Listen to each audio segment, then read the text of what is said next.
अच्छा, ये एक आपको ऐसा घर दिखाने लगा हूँ जो कि बिल्कुल तबाह बर्बाद हो चुका है, इसकी छतें गिर चुकी हैं, लेकिन अंदर पुराना सामान आज भी मौजूद है। आप वीडियो के साथ जुड़े रहिए।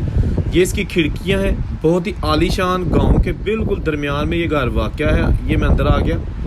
ओए होए होए होए, वो छतें देखे जरा, तौबा, गंदगी के ढेर और पूरे मोहल्ले का गंद इसमें फेंका जाता है। ये आप इसके रोशनदार और खिड़कियां दरवाजे देखें, बहुत सारे हवादार कमरे, लेकिन छतें अब जनाब टूट गई।